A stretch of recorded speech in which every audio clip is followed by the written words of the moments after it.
tienen una propuesta y los sindicatos tienen otra propuesta.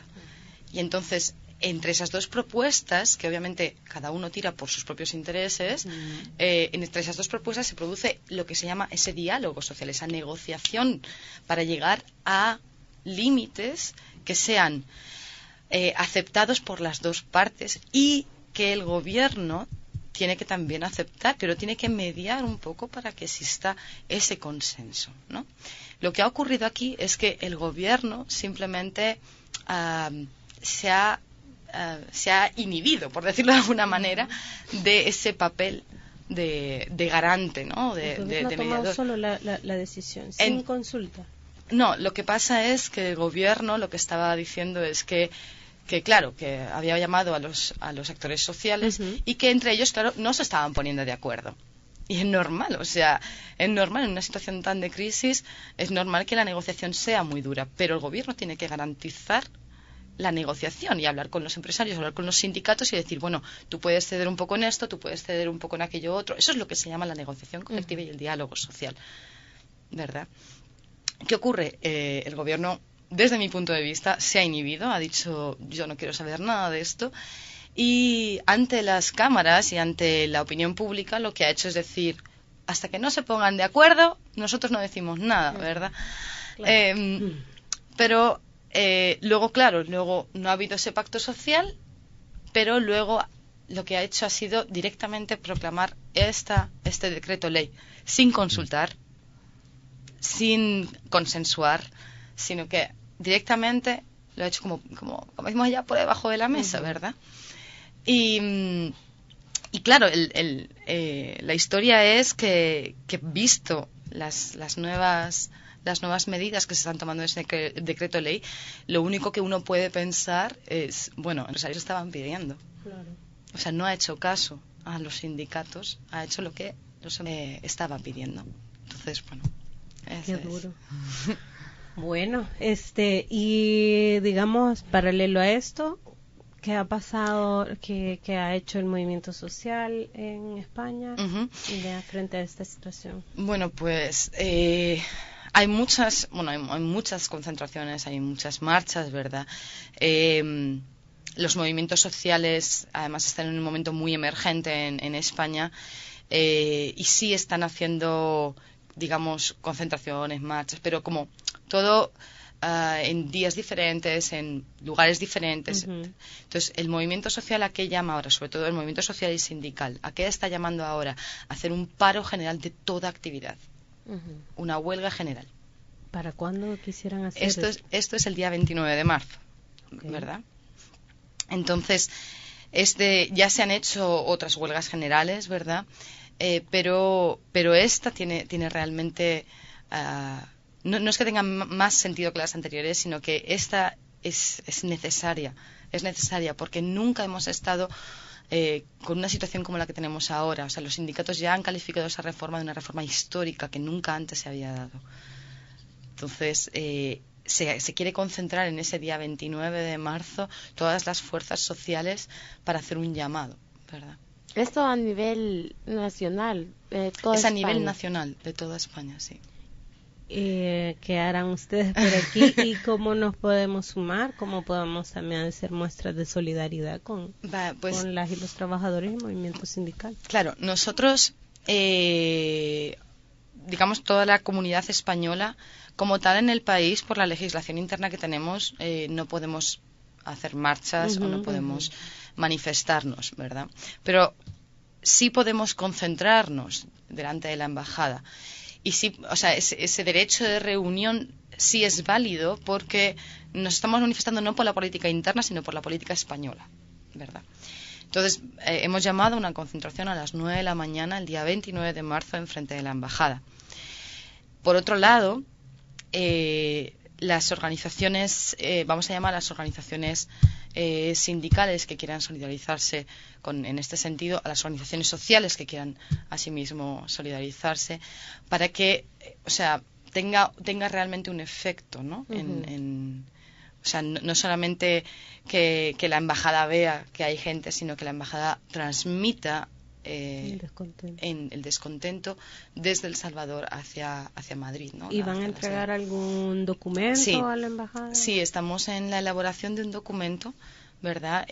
Como decía antes, el sindicato al que pertenece mi organización es la UGT, el sindicato de Gaisca es Comisiones Obreras, y ya han elaborado ambas un comunicado conjunto. Entonces, nosotros lo que vamos a hacer es tomar parte de ese comunicado conjunto junto con, no sé, un poco el malestar social que aquí encontremos y elaborar. Está Gaisca elaborándolo y vamos a consensuarlo, ¿verdad? Vamos a elaborar como un comunicado y de ahí se pueden sumar pues todas las organizaciones que quieran, ¿verdad? Haremos un documento donde todas las organizaciones que lo deseen pueden mostrar su solidaridad.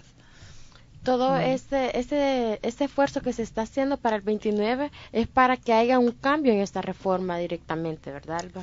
Sí, no solamente que haya un cambio, sino que haya un cambio de estructura. El tema es lo que ya les comentaba, el tema es que están colocando la presión sobre un sector que no tiene nada que ver con la crisis, o sea, están colocando en los trabajadores la presión, la culpabilidad y las repercusiones de una crisis. Entonces, no solamente es la remisión, o sea, el decir no a esa reforma laboral, sino también que yo creo que existe una conciencia social de decir, ustedes se están equivocando, esto no va a solucionar la raíz del problema. Tenemos que tener un cambio de estructura mental en la cabeza, de decir, esto no está atacando, esto no va a favorecer, esto solo va a hacer que tengamos peores condiciones, que trabajemos más, que tengamos más miedo a exigir nuestros derechos, que han sido adquiridos hace un montón de años. Y lo que va a hacer es que la gente cada vez tenga más complicaciones para alzar la voz, pero no se está remitiendo el problema. El problema es otro, nada que ver. Yo, Alba, quisiera saber también sobre, o que nos menciones, algunos derechos que habían sido conseguidos, que responden específicamente a las necesidades de las mujeres y cómo las reformas tienen que ver, porque retroceden o significan un retroceso para la capacidad de las mujeres de insertarse en la vida laboral. Bueno, pues ahí hay varias. Hay varias. Vamos a ver. Por ejemplo, se ha modificado, por ejemplo, lo que es el contrato a domicilio. Se había hecho un contrato en el que uno podía trabajar desde casa, ¿verdad? Y tenía los mismos derechos que una persona trabajando dentro del centro de trabajo. La idea de ese contrato a domicilio, que ahora se llama contrato a distancia, era favorecer, por ejemplo, las condiciones de personas que tienen cierta discapacidad de movilidad, sobre todo, y, por ejemplo, mujeres que, habiendo utilizado su periodo de maternidad, deciden incorporarse, pero a domicilio, porque les es mucho más sencillo tener, a lo mejor no tienen la capacidad de tener a alguien que cuide del bebé, y a lo mejor deciden utilizar ese contrato, ¿no? O igual para los hombres también podían utilizar ese contrato y también cuidar del bebé. Ahora ese contrato se ha modificado y ha perdido su naturaleza, porque ahora habla de contrato a distancia, porque ahora dice que será predominantemente en su domicilio, pero puede ser que sea en otro sitio, ¿verdad? Entonces, predominantemente para mí significa que de una semana de 5 días, que 3 estés en tu casa, pero 2 que estés donde le plazca al empresario, ¿verdad? Por ejemplo, esa es una cosa. Otra cosa es que antes, por ejemplo, desde el 2006 había una serie de bonificaciones en las cuotas del Seguro Social, ¿verdad? Cuando tú hacías un contrato de reincorporación de una persona que había pasado por su proceso de maternidad. Es decir, una madre que tiene sus 4 meses después del parto, tiene sus 4 meses por ley, ¿verdad? Se reincorpora, ¿verdad? Entonces, ese contrato de reincorporación era bonificado en las cuotas de la seguridad social que tenía que pagar la empresa, porque se está promoviendo que tú no tengas diferencias a la hora de contratar con respecto a un hombre. Esas bonificaciones que teníamos desde el 2006 se han eliminado. ¿Qué otras cosas? Esto es para mujeres y hombres. Era para las mujeres. Solo En las ese caso era mujeres. para las mujeres. Otra cuestión que se ha cambiado. Tú antes tenías que ¿cómo se llama? Si tenías un hijo, ¿verdad? Tú podías cambiar, un hijo pequeño, ¿verdad? Tú podías tener 1 hora al día libre, ¿verdad? Entonces, tú podías acumular esa hora, por ejemplo, en lugar de hacer 8 horas al día, tú tenías que hacer 7. Pero tú podías decir, bueno, pues de 7 a 8 las sigo haciendo, pero lo acumulo todo en un día, en el día viernes, por ejemplo, ¿no? Eso se mantiene. Lo que no se mantiene es que antes se podía hacer por el hombre y por la mujer. Quiero decir, ese derecho lo podía ejercer yo, por ejemplo, durante 2 meses y los siguientes 2 meses lo hacía el padre de mi hijo, ¿verdad? Ahora no, ahora solamente lo puede hacer uno de los dos. Tienen que elegir cuál. Entonces, no favorece esa conciliación familiar. Otra cosa no que favorece ni tampoco la distribución de las tareas de cuidado, pues. Ajá, eso es. Total. Eso es. O sea que sí, hay bastantes cambios que se han hecho en España. Sí. Y que, bueno, con lo que usted nos está diciendo ahorita, sí están afectando también un poco más directamente a las mujeres, ¿verdad? O sea, afecta a ambos, pero sí también afecta a las mujeres con determinados derechos adquiridos que tienen que ver mucho con esas acciones positivas que se habían establecido para reducir esa brecha de desigualdad, ¿verdad? Entonces, o sea, hace años que ya se habían planteado determinadas medidas pues de lo que llaman la discriminación positiva, que no ya no se llama así, se llama de acción positiva, ¿verdad? Para eso, para equiparar, para que no haya una diferencia entre una mujer y un hombre a la hora de contratar, que no haya una diferencia entre una mujer que está embarazada y un hombre que no lo está a la hora de contratar, que no haya, o sea, obviamente esas diferencias y esas desigualdades de género existen y están ahí, y se trataba con algunas medidas de limitar o por lo menos reducir la brecha. Ahora muchas de ellas están eliminadas. Es como un retroceso, ¿verdad? Es un retroceso. Es un retroceso, evidentemente. Sí, pero como digo, afecta a hombres y a mujeres, porque, por ejemplo, a los jóvenes les afecta grandemente. Ahora a los jóvenes, antes tú tenías un contrato de formación, ¿verdad? Un contrato en el que tú pues salías de un trabajo, de una universidad, entonces tú tenías un trabajo y ese contrato de formación tú podías estar 2 años y luego ya la empresa no te podía volver a contratar como contrato de formación. Un contrato de formación implica que o sea, tu salario es mucho más bajo, mucho más bajo. Implica que no haces el 100% de la jornada, sino que haces un 75%. Implica que tienes que tener una formación incluida dentro de ese contrato, ¿verdad? Ahora, si antes solo se podía hacer durante 2 años y ya no más, ese era el límite. Son como unas prácticas profesionales, digamos. Sí, algo así, digamos, pero si antes era 2 años y luego la empresa no podía contratarte otra vez bajo esa misma contratación de contrato de formación, que tiene unas condiciones bastante limitaditas, ahora sí puede hacerlo, porque aparte de que ya no son 2 años, sino que ahora puede hacer ese contrato de formación por 3 años, ahora puede volver a contratarte simplemente porque cambie la naturaleza del contrato al que se refiere. Y voy a poner un ejemplo. Si yo, por ejemplo, estoy en la universidad y tengo ese contrato de formación, ¿verdad? Y estoy estudiando económicas, pues. Y tengo ese contrato durante 3 años. Y tengo un contrato que es para, qué sé yo, auxiliar administrativo, ¿verdad? Entonces estoy estudiando económicas, tengo ese contrato, perfecto. Termino mi carrera de económicas, termino mi contrato de 3 años. Antes la empresa no te podía volver a contratar por ese contrato, sino que tenía que hacer un contrato diferente, con unas condiciones mucho mejores, ¿verdad? Ahora sí te puede volver a contratar con esa modalidad, simplemente poniendo que ahora ya no eres auxiliar administrativo, sino que eres auxiliar de contabilidad, por ejemplo.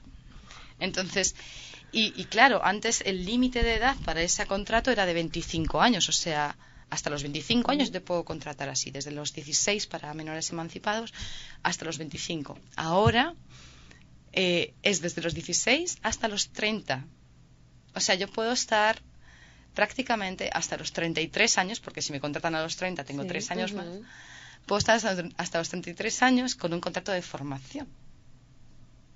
Entonces, y con unas condiciones muy limitadas. Claro. Que obviamente el gobierno dice, no, pero eso no va a pasar, porque tal, porque cual. Sí, bueno, no va a pasar, pero la posibilidad cabe. Cabe, está abierta, está puesta para que pase. Claro. Entonces, y dice que, o sea, la ley dice que puede ser hasta los 30 años, o sea, se amplía hasta los 30 años, hasta que el nivel de desempleo en España baje al 15%. Entonces es como, bueno. Y en ese sentido, lo que yo vengo a referirme con esta reforma es que está maquillando las estadísticas laborales. Porque ¿va a mejorar el trabajo?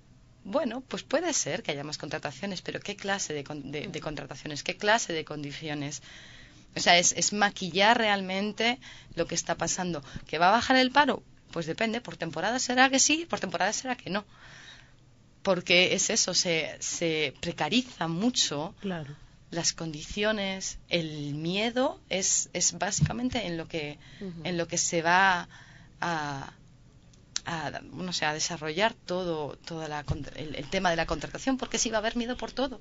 Ahora te pueden bajar el sueldo, te pueden cambiar todas las condiciones simplemente porque el empresario diga, pues tengo reducción de ingresos, por ejemplo, durante 6 meses, que esa es otra de las medidas.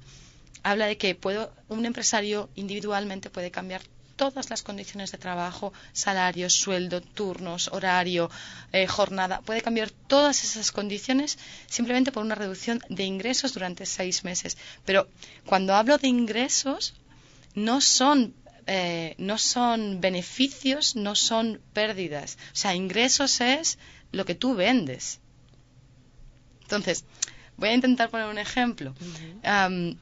Si yo soy una empresa y gano, digamos, 5.000 y me gasto 2.000, mis beneficios son de 3.000, estamos claros. Si yo al mes siguiente o a los 3 meses he reducido mis ingresos, o sea, mis ventas a, qué sé yo, por ejemplo, 4.500, pero también he reducido mis gastos, porque con toda esta reforma puedo reducir mis gastos tranquilamente. Exactamente. He reducido mis gastos a 1.000, mis beneficios son de 3.500. Es decir, he ganado más y, sin embargo, mis ingresos han sido menores. Entonces, bajo esa premisa, si mis ingresos son menores, tengo el amparo de la ley para hacer lo que quiera con las condiciones laborales de mis trabajadores, a pesar de haber tenido mayores beneficios. Y bajarle el sueldo a todos los empleados y empleadas. Sí. Qué difícil. Y además habla no solamente de que se reduzcan, sino que haya una previsión de que se reduzcan. O sea, solamente por ver, como claro, más o menos no subió la gasolina, el precio del petróleo, eso va a hacer que se reduzca. Exacto. Yo lo veo venir. Exacto. Entonces, claro, uno hace unos estudios de previsión y de cómo va el mercado, unos estudios, lo que se llama estudios de mercado, de competitividad, o sea, el benchmarking, todo eso de lo que se habla. Y según esos estudios, yo voy a tener reducción de ingresos. Bueno, pues con esa previsión también pueden. Entonces, es ampliar la capacidad de hacer y deshacer por parte de la empresa tan grande que estamos en condiciones muy, muy limitadas. Muy limitadas. Eso también tiene que ver con cambios culturales. O sea, cómo vos vas valorando el empleo. Entonces, luego llegas al punto, es que a mí me suena Latinoamérica, pues, pero de verdad que vas modificando ese pensamiento y decís, es mejor esto a nada ante la crisis que vivís. Entonces, pero las políticas lo que hacen es irte empujando hacia a esa mentalidad. Claro. Entonces no importa que me exploten, porque aunque sea algo, voy a tener. Exacto, es que con eso juegan, ¿no? En ese sentido, los medios de comunicación saben perfectamente cómo envolver un regalo, ¿no? Claro. Y las técnicas y tácticas que se utiliza desde el gobierno para poner el pensamiento del trabajador de un lado o de otro son muy grandes. Y la presión emocional que se está generando sobre las personas también es muy grande. Entonces, ¿qué ocurre? Pues está claro, el gobierno lo que quiere es decir, bueno, nosotros vamos a hacer estas leyes, ustedes seguro van a salir a la calle. Uh-huh. Y, o sea, la política del gobierno es, salgan a la calle, ya se cansarán, ya dejarán de salir a la calle. Y eso es precisamente lo que quieren. Quieren que nos cansemos, quieren que simplemente acabemos por estar derrotados, por estar, ¿cómo decir?, frustrados y con impotencia. Pero es que es precisamente eso lo que tenemos que tener en cuenta. Es precisamente el único instrumento que nosotros tenemos como sociedad civil, como ciudadanos y ciudadanos, el único instrumento que tenemos es la manifestación. Entonces recordemos que es la manifestación. La concentración es el día 29 de marzo a las 9 de la mañana en frente de la Embajada de España. Una invitación, ¿verdad?, para todas y todos los que nos están escuchando y también personas de sindicatos que quieran acompañar esta lucha, ¿verdad? Uh-huh. Están totalmente invitados. ¿A qué horas es, Alba? A las 9 de la mañana. A las 9 de la mañana en la Embajada de España. Eso es. Sí. Recuerden también que todas estas cuestiones también tienen repercusiones en nuestro país. La cooperación española es un punto importante también, es un referente, ¿verdad?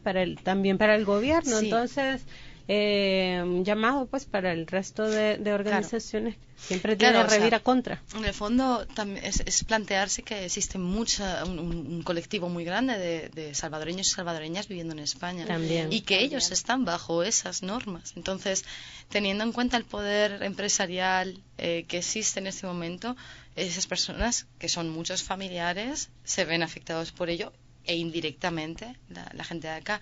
La reforma directamente no afecta a la cooperación, pero sí afecta a la cooperación los recortes que existan dentro de las políticas de ajuste que se están tomando. Sí, bueno, yo también me refería a las políticas, esas políticas no de ajuste y eso, siguen siendo un referente para el Estado, o sea que miren lo que hicieron por allá, pues también nos sirve, hagámoslo. Aunque la tenemos bastante, nosotras ya estamos por ahí, hemos avanzado. Bueno, no, pues eso, repetirles que el llamado a la solidaridad, ¿verdad? Contra esas reformas, pues que España tampoco se convierta en Latinoamérica, ¿verdad? No está bueno.